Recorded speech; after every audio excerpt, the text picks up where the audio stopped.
আসসালামু আলাইকুম নাহমাদুহু ওয়া নুসাল্লি আলা রাসূলিল কারীম রব্বানা লা তুযিগ কুলুবানা বা'দা ইয হাদাইতানা ওয়া হাব লানা মিন লাদুনকা রাহমাতান ইন্নাকা আনতাল ওয়াহ্হাব আল্লাহুম্মা মাগফির লি হাইয়িনা ওয়া মাইয়িতিনা ওয়া শাহিদিনা ওয়া গায়বিনা ওয়া সাগীরিনা ওয়া কাবীরিনা ওয়া যাকারিনা ওয়া উনসানা আল্লাহুম্মা মান আইয়াতাহু মিন্না ফাআইয়া আলাল ইসলাম ওয়া মান তাওফাইতাহু মিন্না ফাতাওফাহু আলাল ঈমান বিরহমাতিকা ইয়া আরহামার রাহিমিন। সমস্ত উপস্থিতি, আজকে যা যা উপস্থিত হয়েছি উনি আমার শিক্ষক জনাব ফজলুর রহমান স্যার।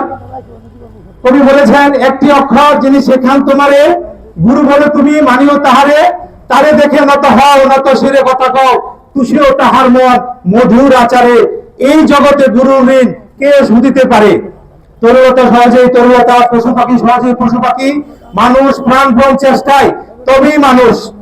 সেই জন্য নরকুলে লুকে যারে নাহি বলে, মনের মন্দিরে সেবে নিত্যজন। একজন আদর্শবান শিক্ষক হিসাবে হাজারো হাজারো ছাত্রছাত্রী জীবন গড়ে দিয়েছেন। একজন রাজনীতিবিদ হিসাবে প্রথিত দশা এই উর্বর মাটিতে, বেলাগড়ের মাটিতে সে ছোটবেলা থেকে দেখতাম যে প্রগতিশীল আদর্শিক ন্যায়পরায়ণ প্রকৃত রাজনীতির একজন ধারক বাহক হিসেবে আমাদেরকে ওনারা শিখিয়ে গিয়েছেন কিভাবে আগামী দিনকেও আমরা পরিচালিত করতে পারি।